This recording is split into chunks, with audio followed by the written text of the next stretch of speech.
we're in a situation here that is exactly what initiatives were created to deal with. The initiative process began in California back in 1910 when our state was run by Southern Pacific Railroad. And Hiram Johnson and the Progressive Republicans pushed in some of these ideas of direct democracy because they realized that legislation was being put forth to serve Southern Pacific Railroad and similar interests and not the people. And here in San Benito County, it's clear that people have a very, very deep concern about the pace of growth and the effect that that's had on the quality of their lives. And the best evidence of that is that each time that the people have been asked to weigh in on these decisions, starting with Measure J when we were asked whether we wanted to start an oil industry on a major way in San Benito County, and the people said no to that, voted yes, but it was a yes on J because we set up rules that made it so that they couldn't go forward with a oil industry, with fracking and other similar enhanced drilling methods. And then in 2020, when they first proposed developing all the on and off ramps basically on Highway 101 to create these development nodes. And for those, we started talking about what nodes were. And to give a good idea of what a node is, drive down to Prunedale. Prunedale is a node. It's an area that was rural land that was rezoned to commercial, and it's a nightmare. You drive through there, it's dangerous, it's a blight in a lot of ways, and it's not the way to preserve the character of rural communities. So the folks have been voting fairly consistently in this county at about 60%. Saying no. Strata Verde at the beginning of the pandemic decided that they were going to bypass the whole planning process using a loophole in California Environmental Quality Act, where if you pass development by initiative, you don't have to go through all those hoops, you don't have to go over those hurdles. And they thought, given the economic distress that the country was facing, that the people would jump and go forward and support their proposal. And of course, once they rezoned, they were actually free to do virtually anything under the rezoning that they had. It was very wide open in terms of the zoning change that they had. And that again, even though they spent $750,000 and those opposing it spent $30,000, the vote was about 60% no on that. So the people, as I said, this is clear that there is a great mismatch between what the people in the county want and what their elected representatives seem to want.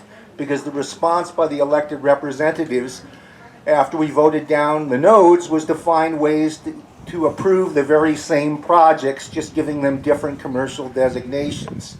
After the people voted down Strata Verde, when they gambled on bringing the issue to the voters, the supervisors immediately said, okay, come through the normal planning process now, when they had every right to say the people have already spoken on these issues.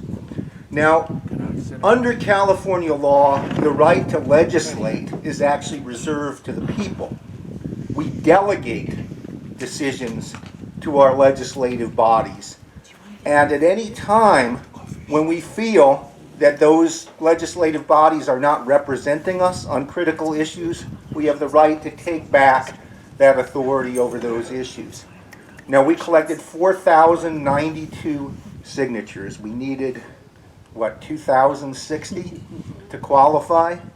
And having collected 800 of them myself in this county, I talked to well over probably 1,200 people in parking lots and outside post office, and I can tell you the sentiment is very strong that there is something amiss in our county.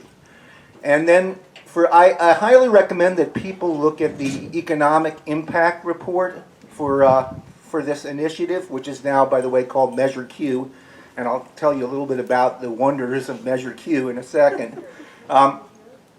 The economic impact report is really curious because it basically assumes that the supervisors will approve every single development that is in the general plan. The 4 major new community study areas, all the nodes, and it assumes that if the people have a vote on this issue, that they will approve none of them.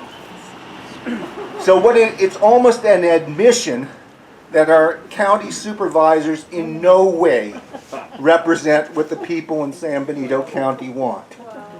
You know, and so the question is, who are they?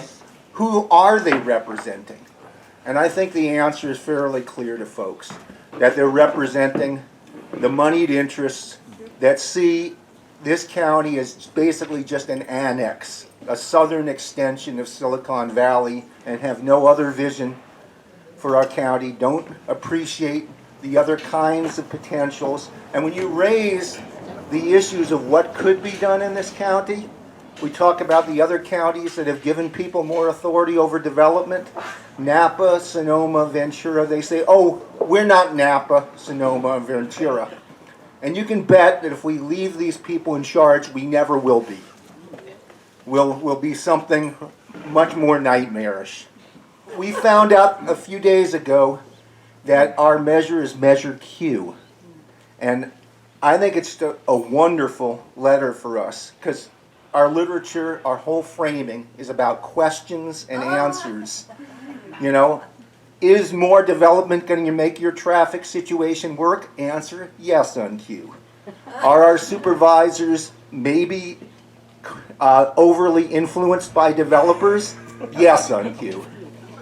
And so I think it's a wonderful way for us all to participate in this, and at this stage we really need people to reach out to their friends and families and ask themselves, look at that map from the general plan, look at those new community study areas, look at those nodes, and imagine what this county would look like if, as the supervisors have said, they're going ahead with all of that.